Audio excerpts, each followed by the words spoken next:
Добрый день, дорогие товарищи. Мы с вами продолжаем тему поиска жертв НКВД.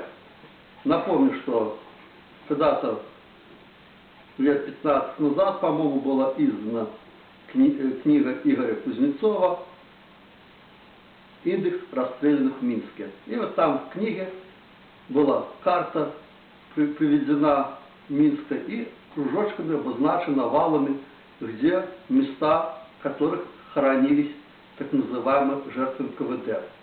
Даже в предыдущих частях мы с вами рассмотрели Масюковщину и Дрозды, которые обозначены на карте датчик ОГПУ. Сейчас мы с вами рассмотрим Кальварийское кладбище.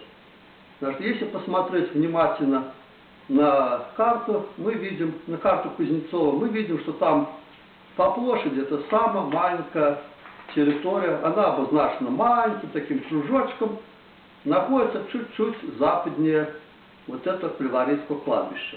Значит, здесь он немножко слукавил, потому что это место называлось не Кальвария, а Кальварийская Копинка. Именно под таким названием в этом месте был размещен небольшой холм.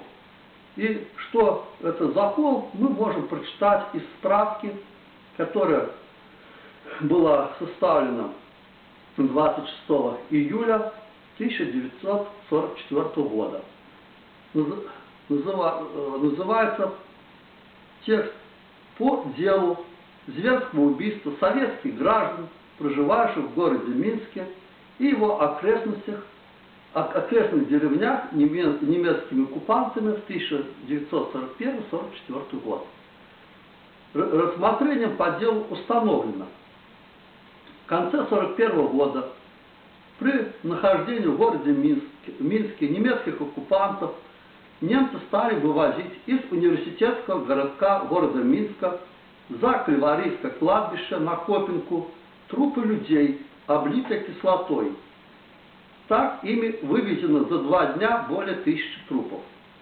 На протяжении всего времени пребывания немецких оккупантов, то есть с 1941 по 1944 год, почти каждый день из тюрем города, 3-й советской больницы, проводились трупы зверски замученных людей, и за Кальварийским кладбищем на Копинке зарывались общие могилы, которые вмещали до 40 трупов. Причем трупы привозились на телегах и в машинах, в душегубках, и сваливались в ямы навозными вилами. Все это подтверждается показаниями свидетелей Данилович, Дмитрович, Губар. Осмотр Копинки, место, куда свозили трупы людей, обнаружено, что всего за 1941-1944 год зарыто около 14 тысяч человек в 615 ямах.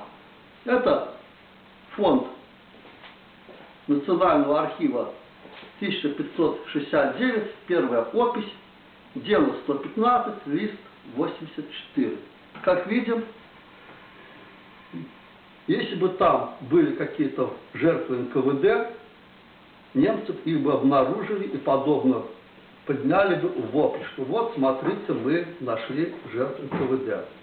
Мы видим, что на маленькой площади было сделано 615 захоронений. То есть это фактически была могила рядом с могилой. Надо отметить, что площадь вот этого Копинки составляет 5775 квадратных метров. Из них 4615 метров занимали вот эти могилы. То есть это даже, чуть больше половины гектара площадь. И вот на этой половине гектара умудрились сделать 615 захоронений. И что еще обращают внимание, когда свидетель, там несколько свидетелей, когда они описывали, вот очевидцы, которые видели, как закапывали вот эти трупы, как их провозили, вот он пишет: я пас скот в деревне и видел, как вот все это провозили.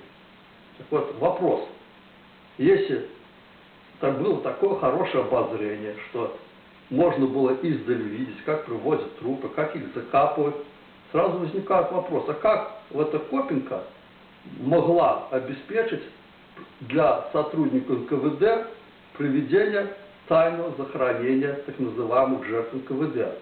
Если там видно было все со всех сторон. То есть никак. То есть то, что Кузнецов называет очередным местом захоронения жертв НКВД, является просто простым переписыванием этих жертв нацистов на счет НКВД. Вот и все. Никаких чудес здесь нету. Никаких жертв НКВД нету. Их просто не могло быть на этом месте. В силу тех вот причин, которые я вам описал. Вот так вот. Очередное мы с вами рассмотрели фейк о очередном месте захоронения жертв НКВД. На этом все. До новых встреч в следующем передаче.